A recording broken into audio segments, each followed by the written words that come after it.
Upbeat, quirky music starts and then fades to background. Hey there, fellow cat parents! You know the scene. You walk in the door after a long day, drop your keys, and are immediately greeted by chaos. Maybe it's a freshly shredded roll of toilet paper that looks like a snowstorm hit your bathroom. Maybe it's a vase that has mysteriously committed suicide off the edge of the counter. Or maybe it's your cat, wrapping around your legs like a furry boa constrictor, meowing a story of epic tragedy. You probably laugh and think, oh, you little monster. But have you ever stopped to wonder, is it just a quirky personality trait? Or is your cat actually panicking every single time you leave? Today, we are pulling back the curtain on a topic that's way more common than you think, feline separation anxiety. And trust me, by the end of this, you'll look at your cat's post-work welcome home party in a whole new light. So, what's your little troublemaker's name? Drop it in the comments below. I want to hear all about them. Now, let's get one thing straight. The idea of the independent cat who couldn't care less if you exist is a total myth. It's a leftover from a time when we thought cats were just tiny, aloof tigers who tolerated us for the free food. Sure, their wild ancestors were solitary hunters, masters of their domain, who only needed themselves. But our domestic house panthers?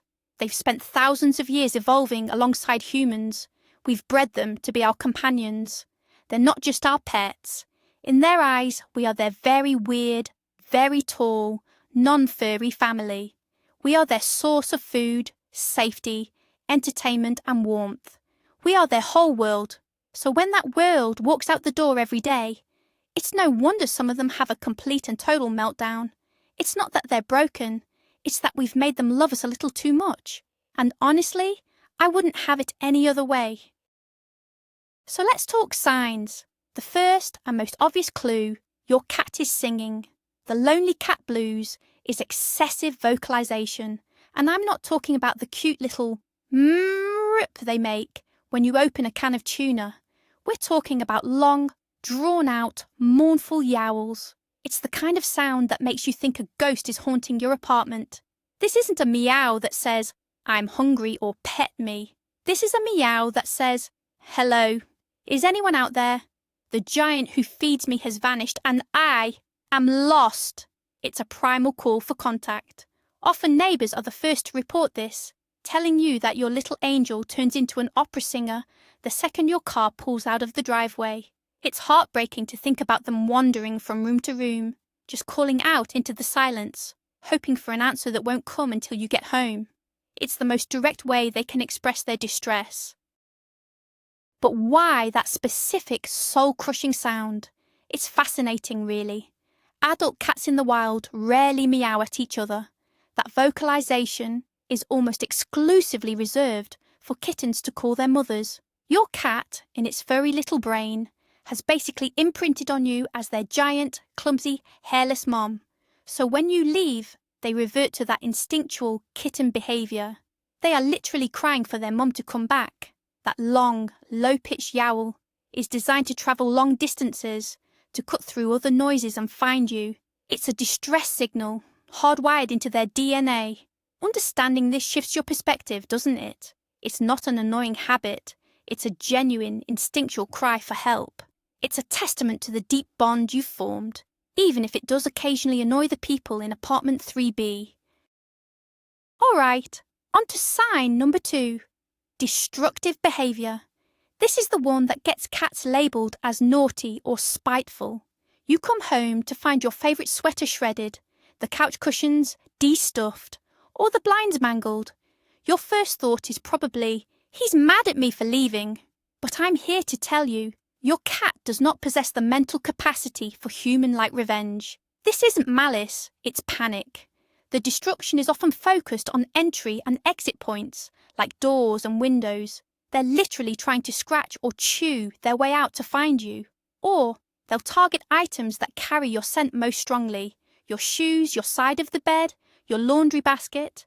They're not trying to destroy your stuff. They're desperately interacting with your scent as a way to cope with the overwhelming anxiety of your absence. It's a frantic, misplaced attempt to feel closer to you.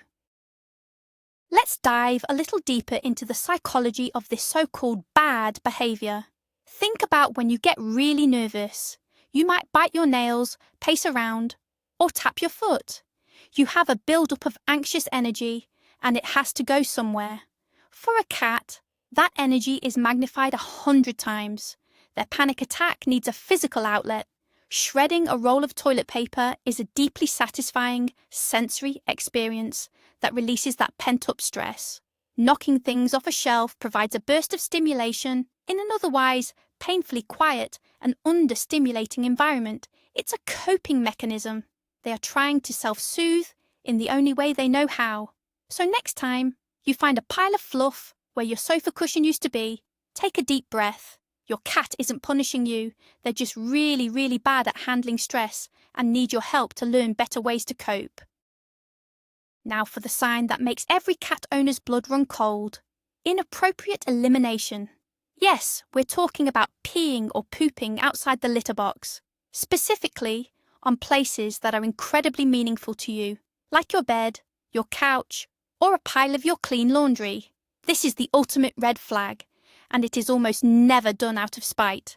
It's a desperate attempt to self-soothe. Your scent is strongest in these places. By depositing their own scent on top of yours, they are creating a kind of scent security blanket. They are mingling their smell with the smell of their favourite, safest person in the world to create a bubble of comfort in a house that suddenly feels scary and empty. They are saying, "This is our safe space, and I will mark it as such to remind myself that you are coming back." It is a cry for help in its most potent and, unfortunately, most pungent form. But before you immediately jump to the conclusion that your cat has a deep-seated psychological issue because they peed on your pillow, we need a giant flashing disclaimer. A vet visit is non-negotiable. Inappropriate elimination is one of the most common signs of a host of medical problems, from painful urinary tract infections and bladder crystals to kidney disease and diabetes.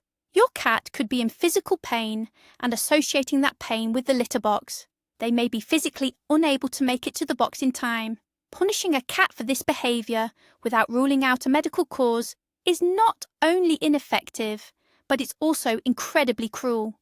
Your first call should always be to your veterinarian to run tests and make sure your furry friend is physically healthy. Only after you have a clean bill of health can you start to address the problem as a behavioural, anxiety-based issue. Your vet is your partner in this process. Let's move on to a sign that seems positive on the surface. Over-the-top greetings. We all love being greeted at the door by our cats. A little leg rub, a happy meow, it's the best part of coming home. But a cat with separation anxiety takes this to a whole new level. This isn't a calm, happy, welcome home. This is a frantic, desperate, almost manic display. They might stop crying the moment they hear your keys, bolt to the door, and then refuse to leave you alone for a solid hour. We're talking relentless weaving through your legs to the point where you can't walk, climbing you like a tree, and demanding constant physical contact. It might seem sweet, like they just missed you so much. But it's more than that. It's the explosive release of all the anxiety and stress they've been holding in for hours.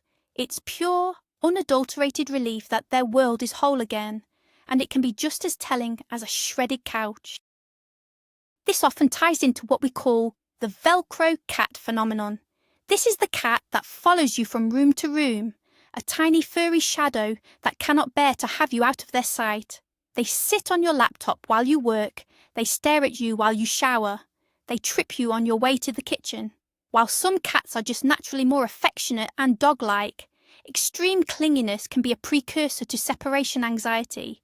It indicates a cat who is so heavily dependent on your presence for their sense of security that they cannot function independently. Think of it this way. If they can't handle you being on the other side of a closed bathroom door without complaint, how are they supposed to handle you being gone for 8 or 10 hours? This hyper-attachment when you are home is a strong indicator of how much they will panic when you are not. It's a clue about their underlying emotional state. So what causes this intense anxiety? The first major trigger is a change in routine. Cats are the ultimate creatures of habit. They are tiny, furry project managers who have their day scheduled down to the minute. 6:05 a.m. Wake up the human. 6:15 breakfast. 8 o'clock watch the birds. Their entire sense of security is built on this predictability. So what happens when you suddenly get a new job with different hours? Or the kids who were home all summer suddenly go back to school? Or you go on vacation and a stranger comes to feed them? Their entire world is thrown into chaos. The predictable rhythm of their life is shattered, and the one constant, you, is suddenly unreliable. This uncertainty is a massive source of stress and can easily trigger the panic of separation anxiety in a cat that was previously fine. They don't understand daylight saving time. They just know their world has been turned upside down. A very modern and very common cause is something I like to call pandemic kitty syndrome. Think about all the cats and kittens that were adopted in 2020 and 2021. They entered a home where their humans were present 24/7. They never had to learn how to be alone. Their entire concept of normal was a house full of people, constant attention, and endless Zoom meetings to crash. Now, as people return to the office, these cats are experiencing true solitude for the very first time in their lives. It's a massive shock to their system. It's not that they're spoiled, it's that their entire developmental period was under unique circumstances. They were raised in a bubble of constant companionship, and now that bubble has popped. We are seeing a huge spike in separation anxiety cases for this very reason. It's an unforeseen consequence of our own changing world, and these cats need extra patience and support to help them adjust. For some cats, the fear runs much deeper, stemming from a traumatic past. This is especially common in cats adopted from shelters or rescue situations. We may never know their full backstory, but for many of them, that story includes abandonment. They have already experienced what it's like to have their family, their home, and their security disappear. They know what it feels like to be left behind. For these cats, every time you walk out the door, it can trigger that deep-seated trauma. Their panic isn't just about being lonely for a few hours. It's a terrifying fear that you are leaving and never, ever coming back. It's a reactivation of their worst memory. These cats need an incredible amount of reassurance and stability to learn that this home is their forever home, and that when you leave, you will always return. Building that trust is the foundation of helping them overcome their fears. Sometimes, however, the cause isn't deep-seated trauma or a major life change. Sometimes it's just good old-fashioned boredom. Let's be honest, for an indoor cat, we are the main event. We are the source of play, cuddles, food puzzles, and general entertainment. When we leave, the house can become a sensory deprivation chamber. It's quiet, it's static, and there's absolutely nothing to do. A smart, high-energy cat can quickly go from bored to anxious. Their frustration and lack of stimulation curdles into stress, which then manifests as the signs we've been talking about. They aren't just missing you, their beloved companion. They are missing their primary playmate and activity director. Their destructive behaviour might just be them trying to create their own fun in a world that has suddenly become excruciatingly dull. It's a reminder that a cat's mental health is directly tied to their need for stimulation and play. Okay, enough with the problems. Let's talk solutions. And the first one is all about you. It's time to master the departure drill. We humans love a big, dramatic goodbye. We scoop up our cats, give them a dozen kisses, and say in a sad voice, "Be a good boy, I'll miss you so much." We think we're being loving, but we are actually making things a million times worse. We're putting a giant flashing neon sign on the act of leaving, creating a huge build-up of anticipatory anxiety. The solution? Make your departures and arrivals as boring as humanly possible. No big goodbye ceremony. In the 15 minutes before you leave, just ignore your cat. And when you come home, even if they are screaming and climbing your leg, ignore them for the first 5 to 10 minutes. Put your bags down, get a glass of water, and then, once they have calmed down, offer a quiet, gentle greeting. This teaches them that your coming and going is not a dramatic event, but a normal, boring part of the day. Solution number 2 is my favourite. Turn your home into a cat Disneyland. This is all about environmental enrichment. Your goal is to make the house so fun and interesting that your cat barely notices you're gone. This means vertical space is key. Get a tall cat tree and put it in front of a window. Install window perches or shelves so they can watch the world go by. A bird feeder placed just outside a main window can provide hours of what we call cat TV. Leave out different toys each day so there's always something new to discover. You can even hide a few treats around the house for them to find. The more you can provide for them to climb, watch, scratch and explore, the less they will fixate on your absence. A stimulated cat is a confident cat, and a confident cat is much less likely to be an anxious cat. It's about making their world bigger, even when they're stuck inside. Let's get their amazing brains working with solution number 3. Puzzle feeders and scent work. A cat in the wild spends a huge portion of its day hunting for food. Our house cats get their food delivered in a bowl. It's convenient, but it's boring. Using a food puzzle instead of a bowl forces them to think, problem solve, and work for their meal. It engages their natural hunting instincts and provides a massive dose of mental stimulation. This is a perfect job to give them right before you leave for the day. It distracts them from your departure and gives them a rewarding task to focus on. You can also play scent games by hiding high-value treats in different rooms, encouraging them to use their powerful sense of smell. This builds their confidence and teaches them to be more independent, turning feeding time from a 30-second gulp fest into an engaging, anxiety-reducing activity. Never underestimate the power of your own smell. Solution number 4 is simple but incredibly effective. Your scent is a superpower. For a cat, your unique scent is the ultimate symbol of safety and comfort. You can use this to your advantage. When you know you're going to be gone, leave behind an item of recently worn, unwashed clothing. A t-shirt you slept in or a sweatshirt from the day before is perfect. Place it in your cat's favourite sleeping spot. When they are feeling anxious, they can curl up on this item and be surrounded by your reassuring scent. It's like a security blanket that tells their primal brain, "My person is here. I am safe."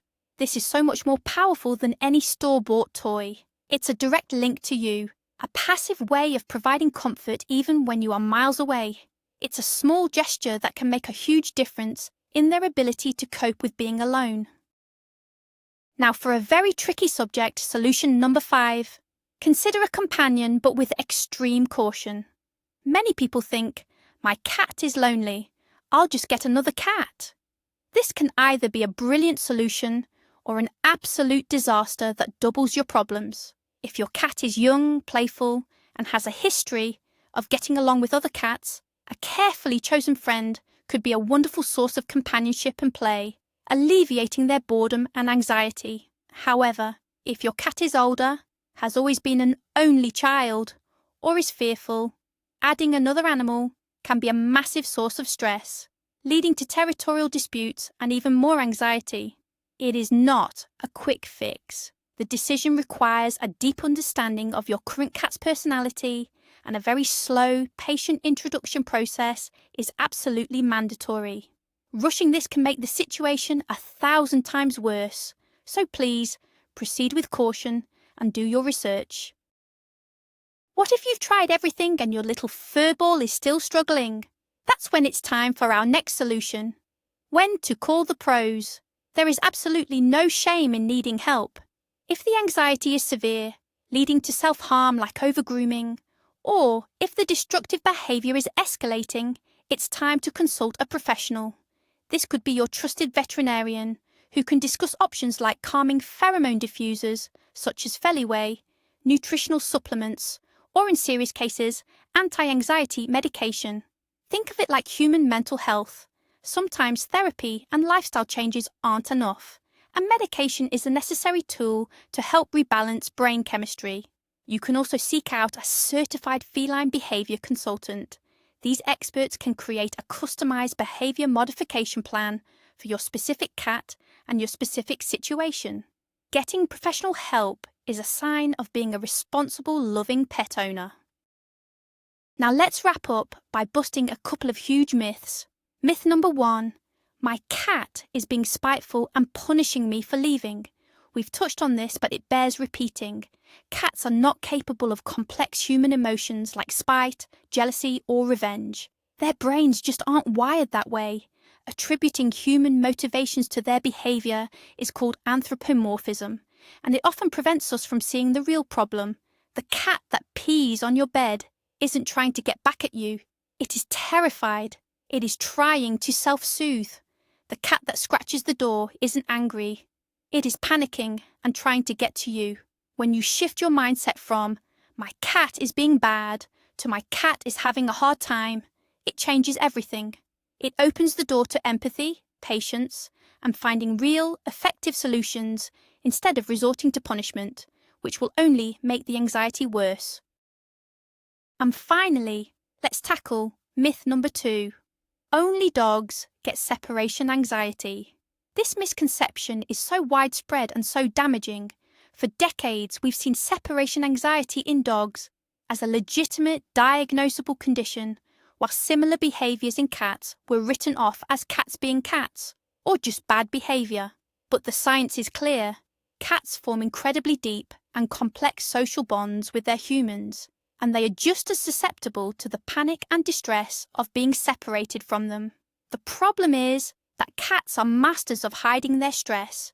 Their signs can be much more subtle than a dog's. A cat's anxiety might look like hiding, over-grooming a single spot until it's bald, or a decreased appetite. It's our job as their guardians to become better detectives, to learn to read their subtle language, and to give their mental and emotional health the same seriousness and respect we give to any other animal.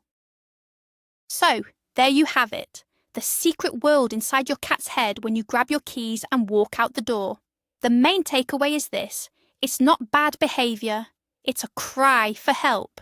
Your cat isn't trying to be a jerk, they're trying to cope with an overwhelming feeling of panic because you, their favourite person and the centre of their universe, have vanished. By understanding the signs and implementing some of these simple solutions, you can help them feel safe, secure, and confident. You can teach them that being alone isn't scary, and that you will always come back. After all the shredded toilet paper and knocked over plants, we love these furry little weirdos more than anything, right? They make our lives infinitely better. If this video helped you understand your cat a little more, please give it a thumbs up and subscribe for more adventures into the feline mind. And don't forget to share this with a fellow cat parent who needs to see it. For my final question, what is the absolute weirdest thing your cat does to greet you when you get home? Let me know in the comments. I can't wait to read the stories. Thanks for watching, and give your cat a pet for me.